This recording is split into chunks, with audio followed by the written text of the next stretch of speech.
Hi, I'm Callie. I'm Lauren. And welcome to the Book Common Room podcast.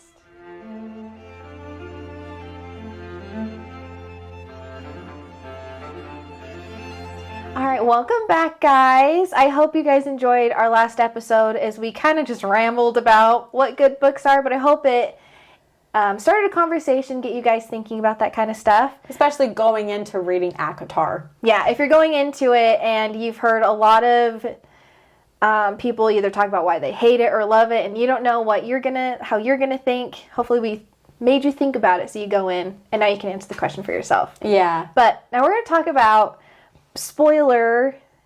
more spoiler topics. We're going to spoil the whole, probably first two books. Yes.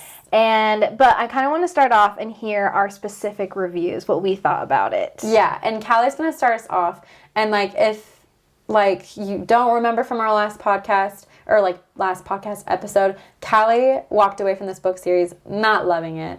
Not really interested in continuing to read it. Okay. I had to pull her teeth to read the second one. Because I was like, you kind of need to. If we're going to talk about ACOTAR, you kind of need to read the second book. Because mistakes have been made for the people who have only read the first book of the series. Yeah. And anyone who knows the series, seen it on the Instagram, TikTok, whatever, know what I'm talking about. Tamlin level people getting Tamlin tattoos and not reading. People got Tamlin tattoos? Yes. What? I didn't know that? No, it's not people. There's one particular girl, she literally got a Tamlin tattoo. It's so tragic. Because she was like us and all blindsided. Well, I don't think you were, but I was a little bit towards the end. But she got a Tamlin tattoo, and everyone was like, oh, honey, she hasn't read the second book. And then she did, and she was like, oh, no.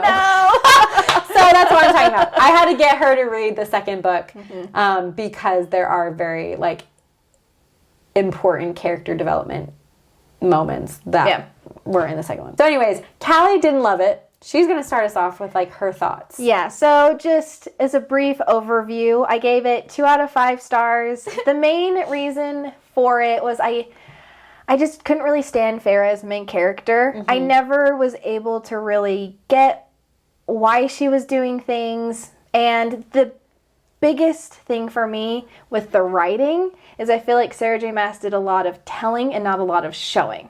How do you show in a book? Well, for example, in the first one, Farah is finally starting to get form a relationship with Tamlin and I forgot the other guy's name. Lucien. Lucien. And she goes on a horse ride with Lucien once, and that's explained. Uh-huh. And then there's a time jump, and she just has a sentence where it's just told, we've been going on horse rides, and we're now best friends. But we don't actually see them becoming best friends. Mm-hmm. So later on when they're having conversations, you just have to assume that they are just friends now. We never really get that relationship. Or they have a lot of breakfast together and dinners together, and it's said that they talk a lot and they're building a relationship, but it's never shown. It's just said it happens. Interesting. Or she goes off and she says she's painting, but we never really see what she's painting or if she is good at it, or it just says that she has done it. Or her, last thing. No, you're fine. Or her hunting. We see at the very beginning she kills the wolf, right? Mm-hmm. But that's really the only time besides her snares that we actually see her hunting. But she's supposed to be a great huntress. We never actually see it. We're just told it and we're supposed to believe. My thing was, I was never under the impression she was a great hunter. She was hunting for survival. Well, so that's the thing. But there are a lot of moments where Tamlin's like, oh, you're such a great hunter. That's why and then Rhysand in the second book, that's kind of his whole reason he wants her is because she's great at hunting. I thought it was interesting. And then we never see it.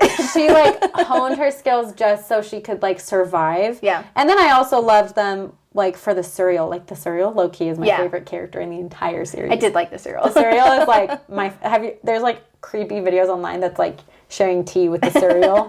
And it's funny. This creepy cereal creature. That's so interesting because I feel for me, I had an opposite experience when I read him because I felt there was a lot of little Lucien did this for her. Or they would I don't know. I felt like there were moments throughout the series where they either did this for her or she that's not till the second book, but she made friends with these water creatures. Yeah. And I don't know, there's little tiny moments where you can see that she knows that there are certain things that are wrong. But, like, the whole first book is her just making bad decisions. Yeah, that's like, true. I really do agree with that. I think there are a lot of things that I'm like, oh, man, she did not think this through. But she's also, like, a kid.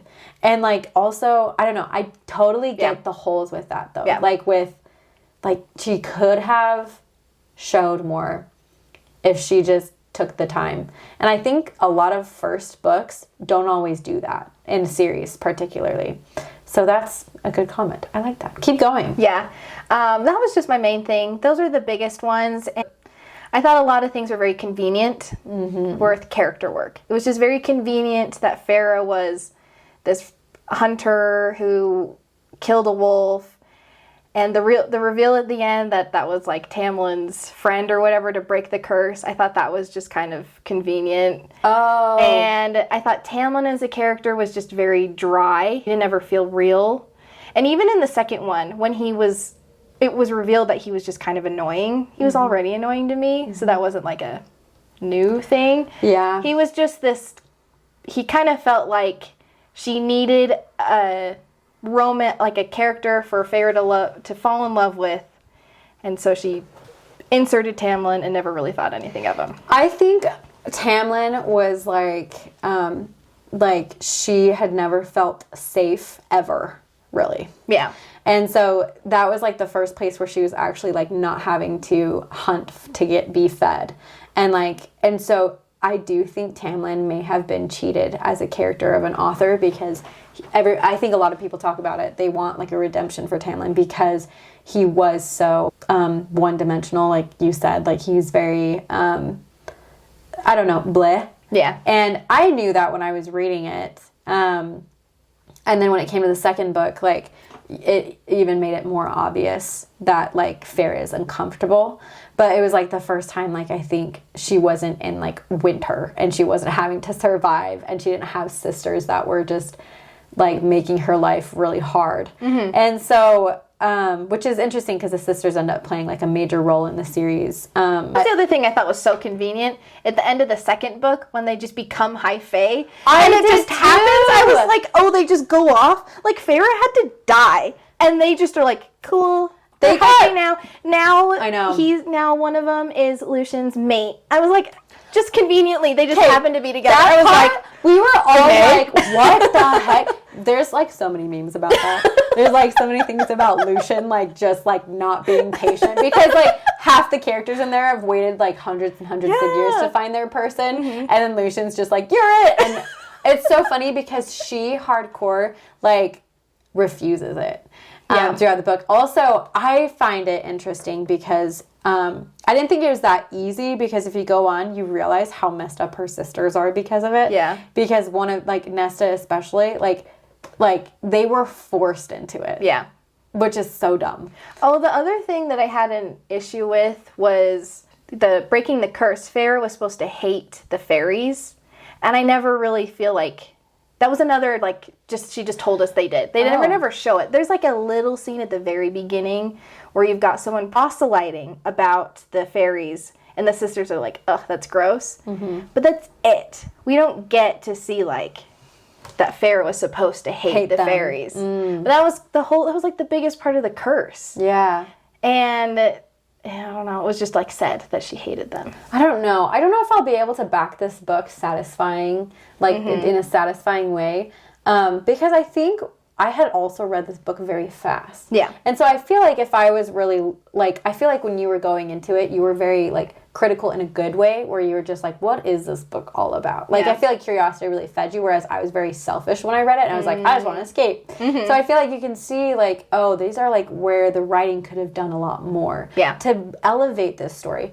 But for me, I always was like, oh, these characters are, like, so interesting to me. Like, and I just loved how they developed. Which is like, awesome. In the second one, because, like, in the first book, I was like, man, Farah was kind of just, like, jumping into everything. And by the second book, she's kind of, like, far more reflective. Like, when she does things, she's like, why am I doing this? Or, like, when she finds out about Rysand being her mate, she was like, I'm going to a cabin. Like, she's like, I don't, like, she won't just, like, accept the fate. Like, she'll go and think about it and just be like, well, what do I feel? And why do I feel the way I do?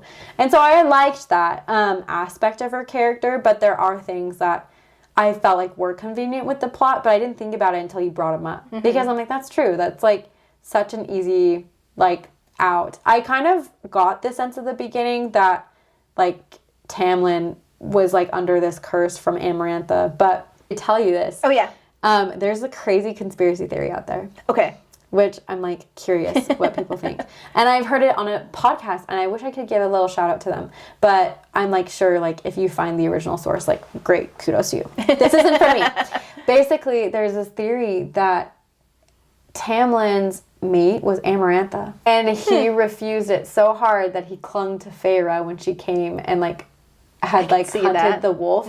Because he just, like, refused it, and she was going to be the curse breaker. But then, like, a real mate would know, like, if they were hurting their person, and they wouldn't.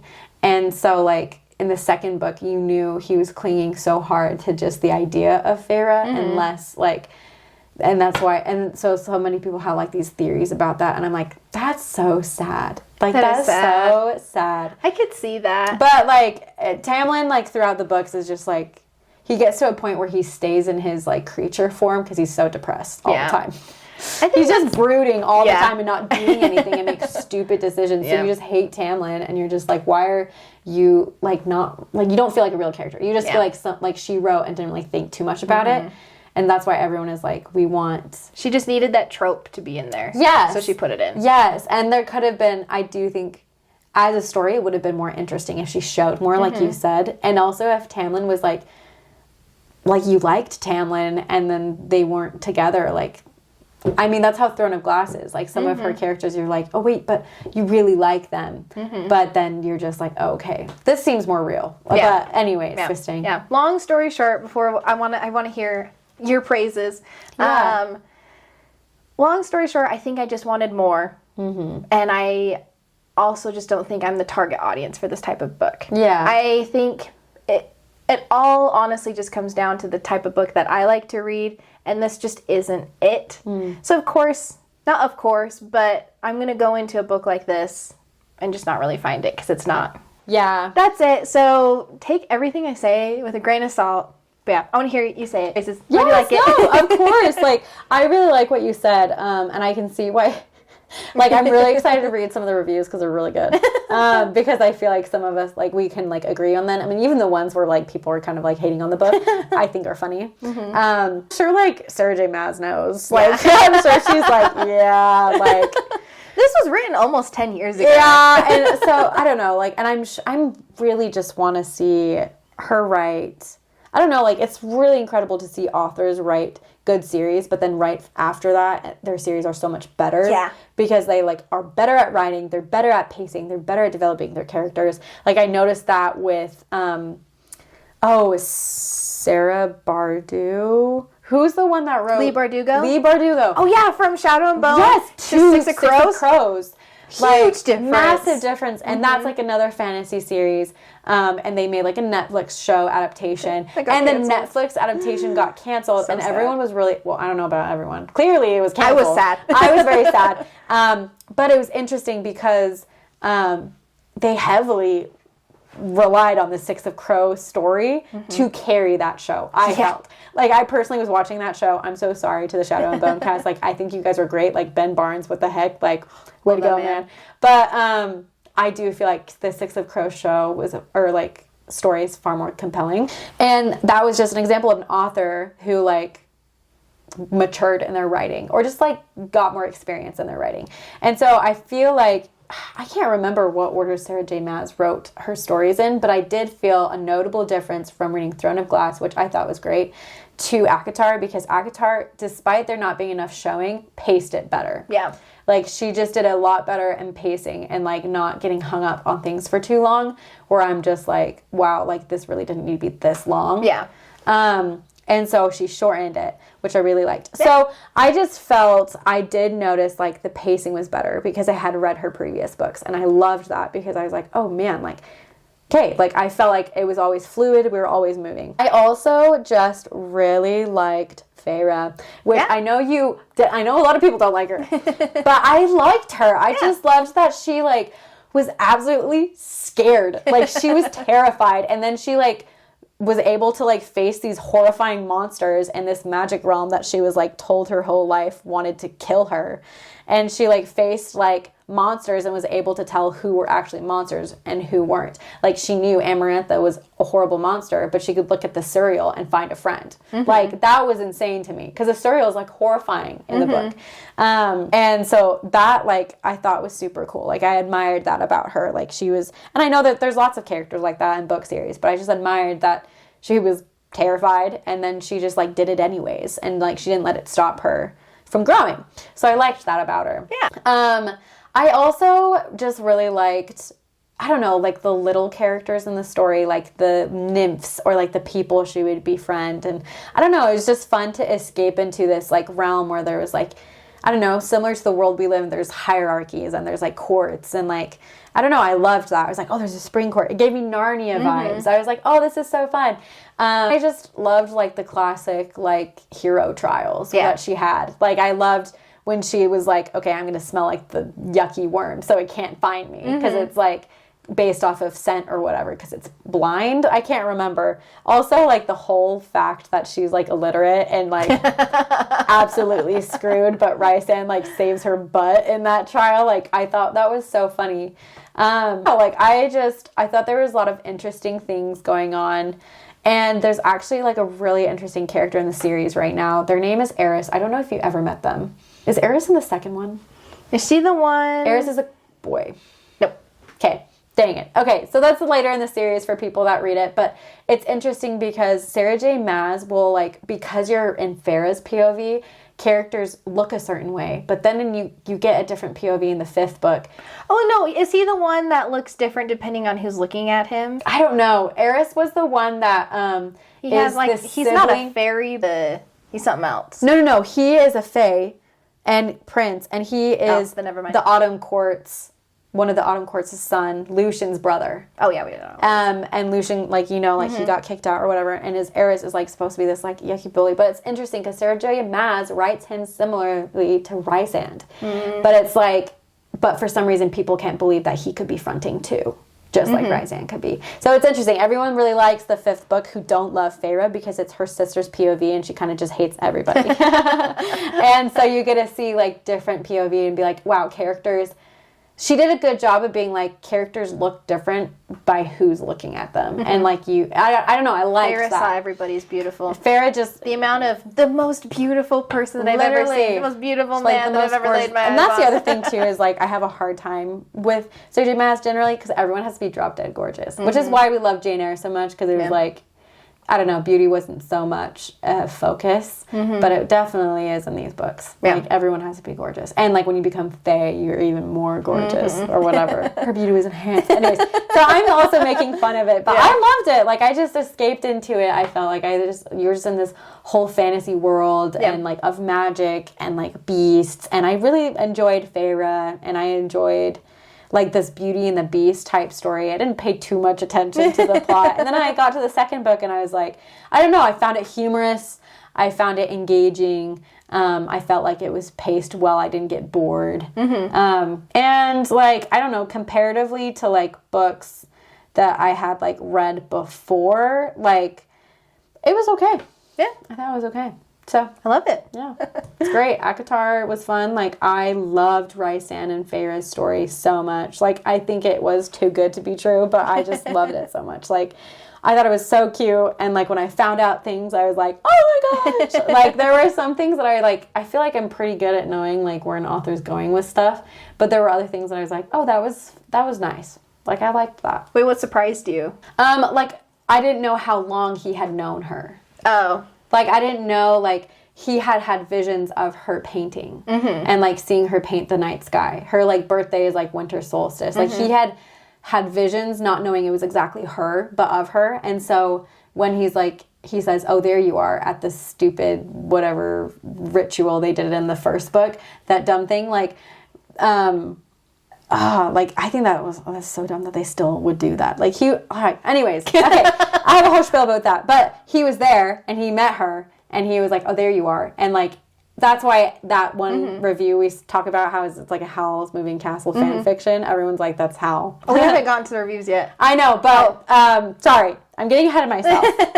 But like, I just was preferencing that there is a review that we've read prior to this podcast that referenced ACOTAR as like a Howl's Moving Castle fan fiction, because that story is similar to how Rysand found Feyre. He was like, oh, there you are. Yeah. And she didn't even know who he was, but he did, because he had been having visions of her. And so I didn't know that until I got to the second book, and I was like, oh, that's kind of cute. Yeah. Like, she was like perfect for him. Yeah. And so I thought that was cute. But yeah, I did enjoy the romance in some parts. Other parts I really struggled, but generally enjoyed it. I love that. Yeah. Amazing. I'm glad. You're glad? Yeah. Okay, well, so talked about how we think about it. I kind of also wanted to just go out and see what other people are saying about this book, since it is so popular. Yeah. There's so many voices out there, so I wanted to get other people's opinions. So I've curated some bad ones and some good ones. I want to start with the bad so we end on a good note. Oh, cute. Okay. I think Lauren has read through some of these, but not all of them, so I kind of want to surprise you, because some of them I was laughing so hard. I'm excited. I'm so excited. So, the first one that Lauren already mentioned, it's by this girl named Hannah.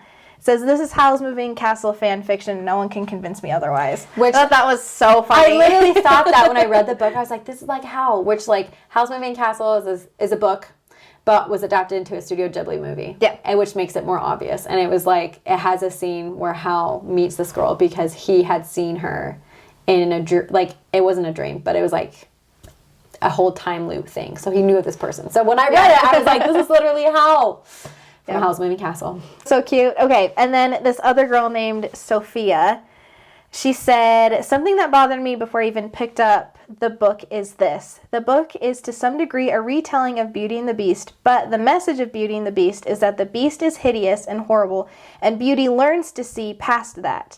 The beautiful message loses its integrity, I think, when the Beast is already supposedly super hot Fae royal. And I felt the exact same way. I went into this, I'm like, oh, it's a Beauty and the Beast retelling. And my biggest thing that I think could have been fixed for me for the book is if we learned about the curse earlier on. That's why I was like, it wasn't about the Beauty or the Beast ever. It was like, it had those like similarities, but it was about the curse. Yeah. Which they didn't introduce earlier. Yeah. No, I kind of wish it was like Beauty and the Beast, where it was introduced at the beginning, so then you knew why everything was important. That was another issue I kept having, is I'm like, why do I care about all this stuff? I don't care about the characters. Where's the plot? Okay, I'll start caring about the plot. But then the plot, you go through so much of her just like in this house, painting, talking to people, and then at the end when it gets exciting, I'm like, oh, this is why I care. I wish I had known it earlier and like had Feyre going and like thinking about it, like, oh, how can I help them? And trying to break it earlier on. So while she's painting about this curse. I don't know. I thought it just would have been a lot nicer just to know why earlier. And I thought I had a hard time at the beginning because I just didn't get the why. I'm like, why should I care about any of this? Yeah. So I thought it was really boring. You know, I'm going to say that is absolutely fair. Like, I love this book. That is a fair comment. Like, I don't think it was supposed... Like, they said it's retelling. I don't think it's a retelling. I think it's, like, reframed with the context of Beauty and the Beast. But it's, like, it's just the fact that a beast comes and takes her away. Oh, I thought Tamlin was the beast. Tamlin is the beast. Oh. He was, like, in that form that breaks down their freaking cabin and was like, you. And so, like, I can see, like, those vibes. But it was, like, Tamlin, you never... I don't know, felt like was a beast, like, other than the sense like he could turn into one. And so, like, I never was like, I felt like it was only Beauty and the Beast sense in, like, similar plot points, but not in, like, the actual takeaway message. Yeah, I can see that. I kept reading it, though, because I was just like, oh, what's going to happen to, like, these people that have been, like, imprisoned in, like, time or whatever. Yeah, that's fair. But... I think that's a fair point that you said. I think I like what you said better than what Sophia said. Yeah. Like, in the fact that the why wasn't obvious. Like, which, not saying that they need to, but there needed to be a reason. The curse needed to be more apparent. This one I just thought was funny. It's by Holly. This is it. This is the stupidest book I've ever read. That's her review. Nice, Holly. 1 star. Eileen said, I'm a second away from dousing myself in gasoline and lighting myself on fire just so I never have to look at this book again. Oh my goodness. Wow. They're not so ready. Funny. Nope. Okay. And then These are from Goodreads. This is Goodreads. I'm just going to quick fire this. Megan, my favorite line of the book sums up my reading experience. My bowels turned watery. Everyone talks about this. Have you seen the meme? Everyone talks about how she always says that line over and over. And I'm like, I mean, like, what else are you going to say? Nothing else. What would you say? Like, I feel like I can imagine that so well. Like, really? When you're just like... My knees went weak. I had butterflies in my stomach. Like, I don't know, just like something else. That stuff you read all the time, though. You get this and you're like, I felt like I read this and I was like, oh man, like, I know exactly how that feels. But everyone makes fun of it because she uses it all the time. This review brings up another thing I had a hard time with. Just Sarah J. Maas's writing, and she just repeats over and over and over again. Which I never The same phrases, the same words, like turned into ribbons. I mean, he's gonna tear her up into ribbons, shred her into ribbons. Like, that is said so many times. And like so many things are just repeated. I'm like, or sometimes she repeats over and over again. And then the one time she doesn't, it almost feels like she went to a thesaurus. I was like, what's a different way to say it? And then funny. Put in a word that doesn't really fit everything else around it. I've literally done that before. Anyways. That's how I could tell. Okay, and then I'm just going to quick fire this last one. So it's about time I do my review on this iconic book. Y'all hyped this up for what? Growling? Purring? I can't. Anyway, being the first book in the series, this was very lackluster. World building was meh. Yeah. These characters definitely work on 3 brain cells. And that effing riddle, psh. Okay, now, I'm a raging feminist, but I've never wanted to slap a woman so hard in my life. Please, Farrah, I know you can't read, but I was 3 seconds away from throwing this book in the garbage disposal. Y'all telling me Farrah's pale but couldn't figure out that first level riddle? I figured it out in like 2 seconds. I know. And then she couldn't figure it out, and I'm like, come on, girl. Please, I guess in the first try. Anyways, Rhysand thinks that... Okay, I'm going to skip over that sentence. She gave it a higher rating than you did. She did.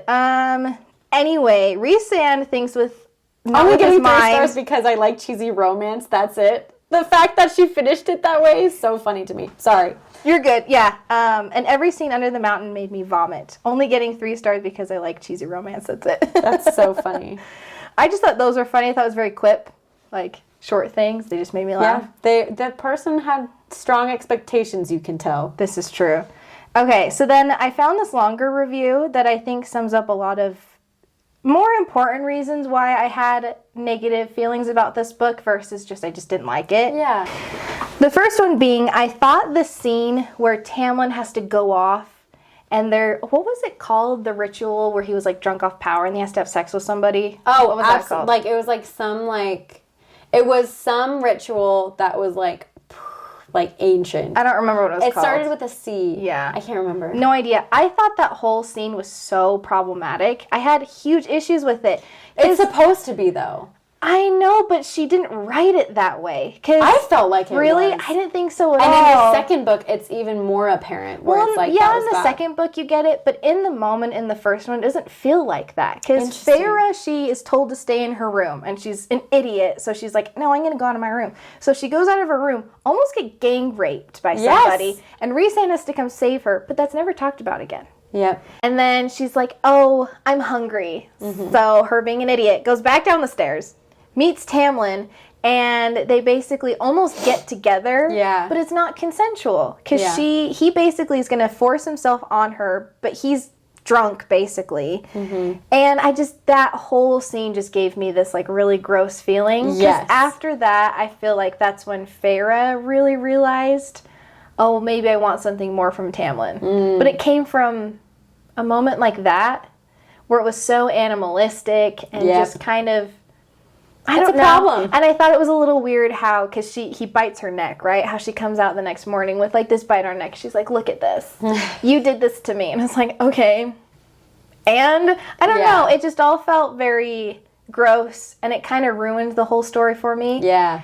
Because in the second one, I did like how Farrah really unpacks a lot of like her mental health, and she has panic attacks, and she really has to work through it, and it is hard. But I feel like if we just look at the first one, everything's very easy for her, and everything is just very convenient and very just trope heavy. Mm-hmm. And that specific scene just kind of ruined it all. It even made me not enjoy the second one, because all I kept thinking about was, this is kind of horrible to say, but all I kept thinking was about Sarah J. Maas is the type of author who can write something like that, so why wouldn't she do it again? And so I was just like kind of waiting for something to happen, and I just wasn't able to enjoy it, if that makes sense. Interesting. I feel like when I read that scene, I knew it was problematic, but I never caught on to the fact that that was when she like realized she like wanted to be with Tamlin.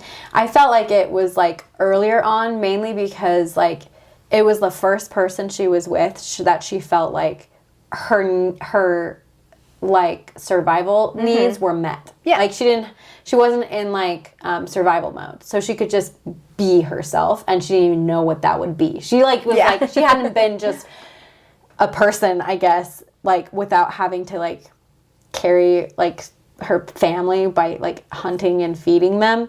Like she could actually like figure out what are her interests, and she like was like, oh, I can finally like paint and things like that. So I felt like for me, I think I may just be like, I don't know, I may just read things and think things very differently from everybody else, because like for me, I was like, I felt like she felt safe with him, and that's when she realized like, oh, I might have feelings with this man, because like she never really knew what real love was. I honestly think I think different than other people. No, I looking at reviews and what people said, I think a lot of people recognize that. So maybe I just am looking too much into it. No, because that is problematic. If like that's when their relationship really started to like roll, that's a problem. Yeah. So that's so interesting. I also felt like, I agree, but that's how I always feel in every book. Yeah. I always feel like it's always a little too easy for them. Yeah. Unless they're like, they die, which Feyre did. Yeah. And so I just feel like the thing she did, I was like, if I was going through that, I probably wouldn't survive. Yeah. That's but she is lucky for sure. It doesn't say that it wasn't hard for her to go through, but it was just very convenient how she got through it all. Yeah. And that seems more like a plot thing. Yeah, for sure. Yeah. And it could just be me being picky. Like her dying, and then there just happened to be enough Fae to bring her back. Yeah, well, they all were there. It's so true. That was so true. But very convenient plot things. Picky. I mean, there's tons of books that I've loved that have convenient things. Well, and also, like, a lot of people think a lot of things were too easy for Feyre. Yeah. She is very lucky. I agree. Okay, so to move past this, to end the bad review, so this gal that I'm referencing, her name is Sophia. She gave this book 2.5 stars. She writes a rap based on how she felt, and it's so funny. She calls it Feyre Darling. Yes. Okay, I'm just going to read it. I'm not going to rap it. But I highly related to this whole thing, and I thought it was so funny. Okay, so it starts out. I let out a breath I didn't realize I was holding. Reese's hair is black, but Tam's is golden. Will my bones bark, or will they meow? Come along, cereal, and sing with me now. My name is Feyre. I'm a standard YAMC, young adult main character. What stupid things will I do? Let's see. You tell me one thing, and I'll do the other. I left my common sense back in the gutter. There's a blight going round, but I don't care. Tamlin follows me everywhere. I think he might like me, but I don't know.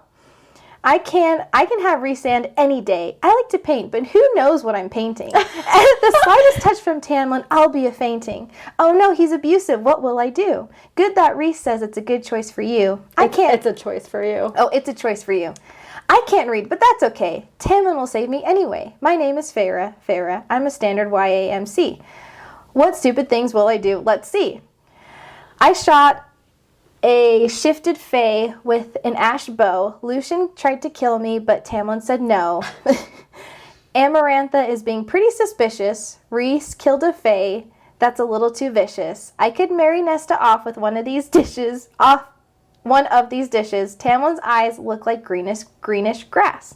Nesta thinks I'm pretty crass. My name is Feyre. I'm a standard YAMC. What stupid things will I do? Let's see. Sometimes I talk like this.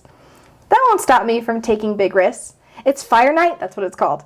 It's fire night. I'll walk outside. Maybe if I'm lucky, I'll nearly die. My name is Farah. Farah. I'm a standard YAMC. What stupid things will I do? Let's see. That's pretty funny. That's pretty funny. I was cackling as I was reading this. I thought it was very clever. Good job, Sophia. I thumbs up your review on Goodreads. She was a lot nicer in the wrap, I have to say. Like, I feel like there was a lot of things that I'm like, yeah, I see. Anyways, but do you want to go through the good reviews now that we're over the bad ones? Oh, sure. I can. Okay.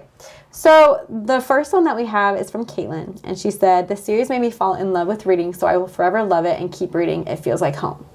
And she gave it 5 stars. That's cute. And I think that comment is, like, so precious because it's, like, I think it's not just, like, I loved this book and this is why. It was, like, this made me love reading in general, and now I'm reading. And I'm like, that's great. Like, I feel like that's awesome that a book has gotten you to feel like you can read again, and also that it felt like home to you. Yeah. I would feel so sad if this person read that rap. I know! Don't read the rap, don't read it. But, like, I mean, that just shows you, like, how subjective it all is, because someone can just be like, this is absolute crap, whereas someone else is like, I felt like coming home, and I was like, you know what? Good on you both. Yeah. Chloe said, I did it. I finally did it. I've officially lost my Sarah J. Maas and ACOTAR virginity. I can't believe I put this off so long. Wow, just wow. Actually, that is such a funny comment because I feel like it is like everyone at some point is going to read it. Oh, wow, just wow. I'm obsessed with fairy men. This entire book gave me the next book immediately and let me have my heart ripped out. I gave myself again to that fire, threw myself into him, and let myself burn. Yikes. So, good for you. She loved it. I think we know why she loved it. It's just another aspect why people like it. Just another aspect why people like it. I will say that I do have, like, a thing when I read books, and I've done this with, like, Harry Potter and Percy Jackson. I just am, like, so depressed that these characters don't exist. Yeah. Like, oh man, like, isn't a Percy out there? There isn't this character. I do that when I read books that I'm just like, this was such a fun, like, thing to read. So I'm glad that that person felt like enjoyed it. Chan, I'm just gonna stick with my 2017 rating. I am a girl of simple, slutty taste. I thought that was so funny. 5 stars. I feel like those comments are so funny because I feel like if you just, like, reduce any of, like, the character and plot work, it is that. It is.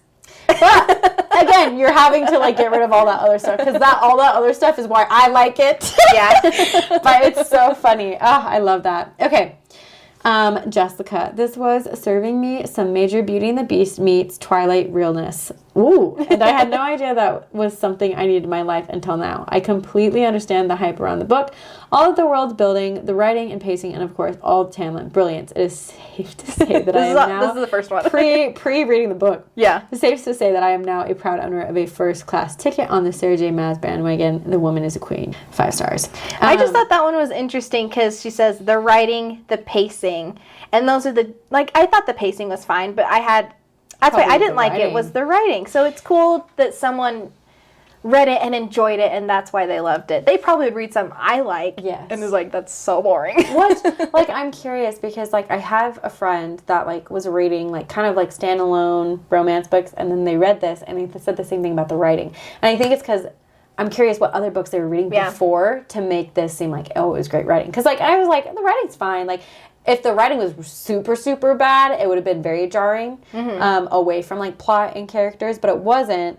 And so I'm curious what other books people are reading before this one. So Paige said, be glad of your human heart, Farah. Pity those who don't feel anything at all. She gave a quote.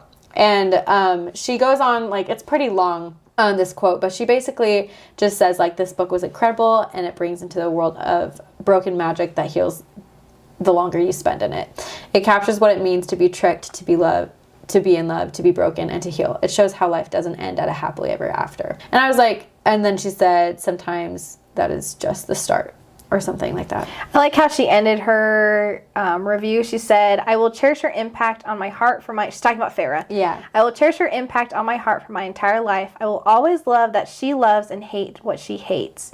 I could read this book 1,000 times and find something new to latch onto with every read. This book is incredible. It brings you into a world of broken magic that heals the longer you spend in it. It captures what it means to be tricked, to be in love, to be broken, and to heal. It shows how life doesn't end at a happily ever after. Sometimes that's just the start. And I do agree with that. That's the one thing in the book that I really did like, was how it's not just this romance that's just going to end happily all the time. It's not the first book where she saves Tamlin in the end and they get married happily ever after. It doesn't just end there. That's why I think I pulled this one from the second book. It goes on. There's more to it. It's more complex. And people are humans. And they're going to feel different things. And they're going to be broken, but they're still going to be able to heal throughout life. Yeah. And I really liked the book for that aspect too, because I really liked the characters of Rysand and Feyre, because they go through really bad things, and sometimes they did bad things with good intentions. Yeah. But I do think there is a healing aspect, and there are lines like that where you're I don't know, it's interesting because they're these fey untouchable people, but they're Feyre's constantly finding the humanity within people, even the monsters of this world. And I think that's something I wish I could do more of, is just finding the humanity in people that are hard to understand. So there's all the little short ones, and then there's a long one. But let's see. Okay, so this is from Angela. She said, Sarah J. Maas does it again, knocked my freaking socks off, and with the story retelling, ? So basically this person did not like story retellings. She's like, I hate them, but this masterpiece is no Beauty and the Beast. I'm just going to jump right into everything, and just a little warning, I'm so sorry if this seems like I'm frantically flapping around on my keyboard, but I'm just that excited. Did I get it? She said, I was so worried that this book would have a plot too close to Throne of Glass, and that the characters would also suffer the same fate. But thank the literary gods about that didn't happen. I will say ACOTAR did hold back, I felt there were some tragedies, but Throne of Glass had very heartbreaking moments. Yeah. And ACOTAR kind of toned it down. Yes, Maas still gives us swoon-worthy gents and a strong leading femme, but they are not at all like the cast of Throne of Glass. Okay, so she's comparing it to the other book series that Sarah J. Maas wrote. Our leading lass is Feyre, and man oh man did I love her. I loved that though she is strong, she isn't doing it for herself or because that is who she is doing it because it is what needs to be done.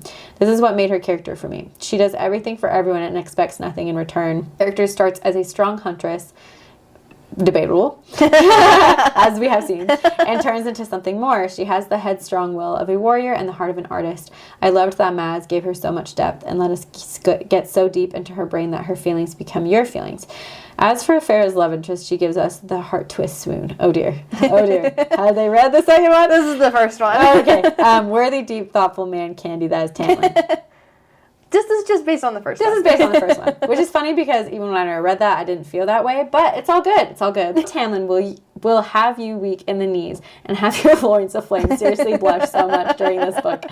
He literally has so much weight on his shoulders and still stands tall. He's willing to give up everything to make sure she's okay. I kid y'all not. I wonder if she's ever replied to this after the second book. That would be so fun. He is willing to give up everything to make sure she's okay. I kid y'all not. I never ever use the word ship for couples, but as they say, there's a first of everything, and I ship them. I ship them so hard. You see that spot over there in the distance? That is their ship, and it is sailing. That's so funny. Good for her. I felt like when I read it, though, I did feel like when he was at the trials, he didn't do anything. Didn't even try and help her. Obviously, because I don't know, she threatened him. Very convenient. And Amarantha was also very possessive of Tamlin. For some reason, well, that theory that we thought about. But it's interesting because I was like, And the one time he had to help her, he had sex with her. I thought that was so dumb. Yeah. Okay. Anyways, but I kind of liked how she saw it. She saw it. She loved Tamlin. She fell in love with him. So even though we didn't, she did. There's things about him that she loved. And also she loved Feyre. And she loved this book. Yep. Said that the evil queen in the book was the perfect amount of mystery, and you will hate her. And then there's Rysand. There's not much I'll say about him, but what I will say is that even when Maas gives you characters you're supposed to hate, you will still end up falling in love with them. Which she does do that. Be glad of your human heart, Feyre, pity those who don't feel anything at all. That was a quote that she gave that also another person gave. So obviously, people have been touched by this book. And then she said, "A quart of thorns and roses was the tits." I thought that's hilarious. She's cute. That's cute. But it's just as funny because I feel like a lot of the people that said they loved it still had caveats. Yeah. They were just like, I know what this is, and I know who I am for loving this, but I love it. Yeah, a lot of the bad ones that we read, I didn't put in everything, but a lot of them at the end would still say, I gave this 2.5 stars, but I loved it. I had fun doing it. So I wonder if sometimes that is just kind of what happens. You go into a book and you recognize, oh, this isn't like the most well-crafted thing ever, but it's fun, and that's all that matters. Yeah. And so this book definitely was like something I escaped into. Do I feel like there are books out there that you could like spend more time on? Sure.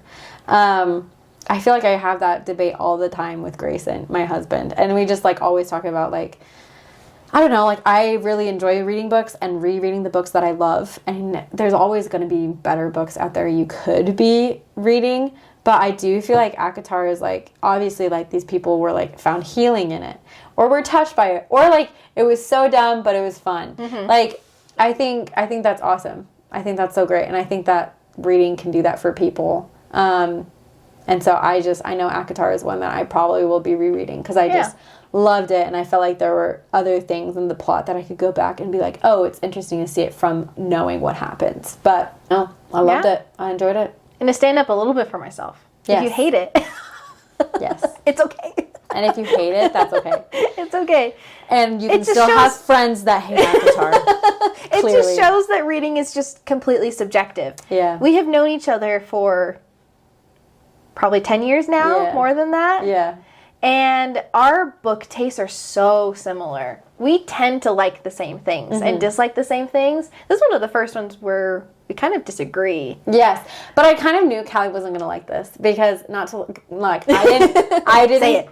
I didn't recommend this for a reason when I first read it. Callie knew I was reading it at the time, and I was like telling her what I felt about it, but it wasn't enough to be like, read it. Yeah. But then we did this podcast, and I was like, I feel like we kind of need to because it has such a significant cultural impact 100%. that we should talk about it. Also, like, if people don't really know if they like reading, I knew people that read this, and that's what got them to start reading. Like, the first comment of, like, the positives of this book was that a person was like, I love reading, and I will forever love it because it got me to read again. Yeah. Also, okay, I feel like in my reading journey, I read a lot of stuff like ACOTAR when I was in middle school, early high school. I felt like the writing felt very YA.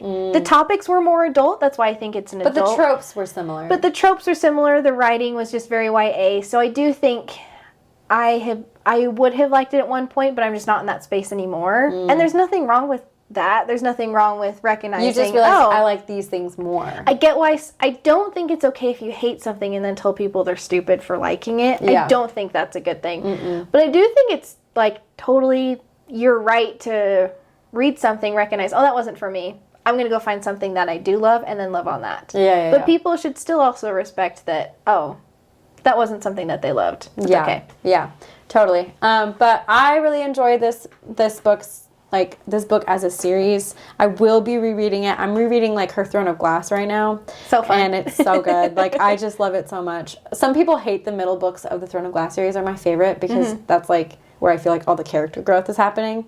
So I'm rereading those too, and they're just fun to escape into because I come to these books now when I have a reading slump. Yeah. When I am like, I can't read anything, I read these and I'm like, okay. It pulls you out of it. It pulls me out of it. So I really do enjoy it, and I'm really excited for like our audience to hopefully find books within like the books we read each month, something to love or learning to love to read. And I think we just need to talk more about like why it's important to learn to love to read. Like, reading, I think, really does open your mind to new experiences, to like friendships, I don't know, to empathy, to connection, and to community. And I just feel like reading is such a quick way into all of that. We're going to be reading Frankenstein. Oh yeah, Frankenstein is next. Very excited. I know. That's another one I haven't read. It is like, I'm very excited. One of the most adapted stories throughout history. You have like Sherlock Holmes.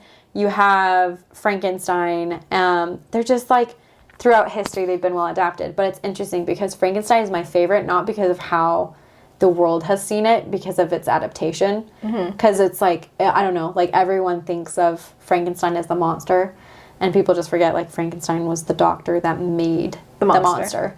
But Frankenstein is an incredible book written by an incredible author, Mary Shelley. I love Mary Shelley. And we're excited to get into that. And it is a classical book, but it's short, and it's well written, paced, and accessible in language. As a classical literary piece, it is accessible language. At least I feel that way for myself. Yeah. So we just want to make sure we have a vast variety of everything. So we did a fun book. We're going to title these Hot Takes. Hot Takes, Hot Topic. Hot Topics. We'll do something like this again in the future. We'll do another very popular book that everyone loves, and we'll see how we feel about it. Yeah. But yeah, I had fun. Yeah, I loved it, and I also am glad to have Callie's raw reactions on Instagram. She was a little too tame because I wish she kept the stuff. She's like, I think that's too mean. I think she should have kept them. I deleted a couple of videos that I thought were a little too mean. But I think, like, I love those raw reactions because it's like, I don't know, like when you're kind of reading along with someone else, it's fun to be like, you could be having a completely different experience or the exact same. It's just fun to watch it. But when I learned she couldn't read, I thought I was just going to quit right then and there. Like, that's it! That's it! Which is so mean. Because she didn't have the ability to learn to read, but I was like, really? You've got to be joking me. Oh, yeah, that's probably how everybody else felt with that trial that, like, depended on her. They were like, you've got to be joking. Anyways. So... Thanks for watching, listening. I hope you enjoyed our conversation. Let us know if you read at guitar. Well, with us. Did you like it? What were your thoughts? What were your thoughts? How can we make this more engaging for you as an audience? I feel like we were very tame in our conversation. There wasn't as much banter as I thought there was going to be. Because, like, I can get riled up about books. But everything that I have been hearing... I can get behind it. I can be there for it. But anyways, thank you so much for listening. Bye.